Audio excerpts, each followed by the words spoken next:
Lamentations, chapitre 1, la souffrance de Jérusalem abandonnée.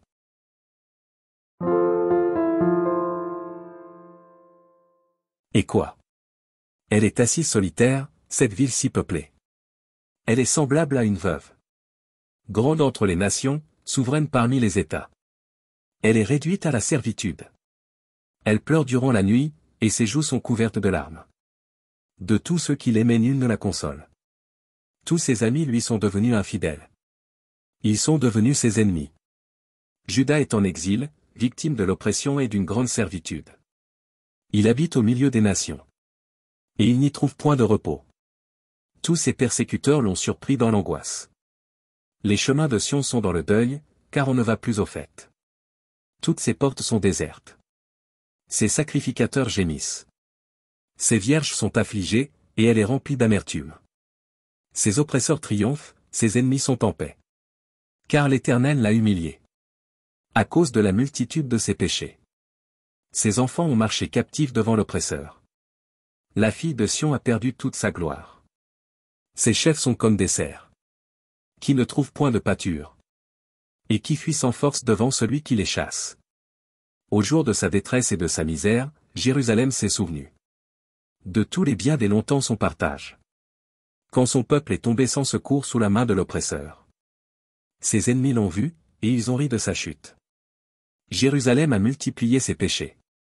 C'est pourquoi elle est un objet d'aversion. Tous ceux qui l'honoraient la méprisent, en voyant sa nudité. Elle-même soupire, et détourne la face. La souillure était dans les pans de sa robe, et elle ne songeait pas à sa fin. Elle est tombée d'une manière étonnante, et nul ne la console. Vois ma misère, ô Éternel. Quelle arrogance chez l'ennemi. L'oppresseur a étendu la main. Sur tout ce qu'elle avait de précieux. Elle a vu pénétrer dans son sanctuaire les nations. Auxquelles tu avais défendu d'entrer dans ton assemblée. Tout son peuple soupire, ils cherchent du pain. Ils ont donné leurs choses précieuses pour de la nourriture. Afin de ranimer leur vie. Vois, Éternel, regarde comme je suis avili. Je m'adresse à vous tous qui passez ici. Regardez et voyez s'il est une douleur pareille à ma douleur. À celle dont j'ai été frappé. L'Éternel m'a affligé au jour de son ardente colère. D'en haut il a lancé dans mes os un feu qui les dévore. Il a tendu un filet sous mes pieds. Il m'a fait tomber en arrière. Il m'a jeté dans la désolation, dans une langueur de tous les jours. Sa main a lié le joug de mes iniquités. Elles se sont entrelacées, appliquées sur mon cou. Il a brisé ma force. Le Seigneur m'a livré à des mains auxquelles je ne puis résister. Le Seigneur a terrassé tous mes guerriers au milieu de moi. Il a rassemblé contre moi une armée. Pour détruire mes jeunes hommes. Le Seigneur a foulé au pressoir la Vierge, fille de Juda. C'est pour cela que je pleure, que mes yeux fondent en larmes. Car il s'est éloigné de moi, celui qui me consolerait. Qui ranimerait ma vie. Mes fils sont dans la désolation, parce que l'ennemi a triomphé. Sion a étendu les mains. Et personne ne l'a consolé. L'Éternel a envoyé contre Jacob les ennemis d'alentour.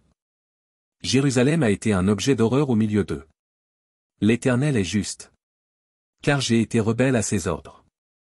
Écoutez, vous tous, peuple, et voyez ma douleur. Mes vierges et mes jeunes hommes sont allés en captivité. J'ai appelé mes amis, et ils m'ont trompé.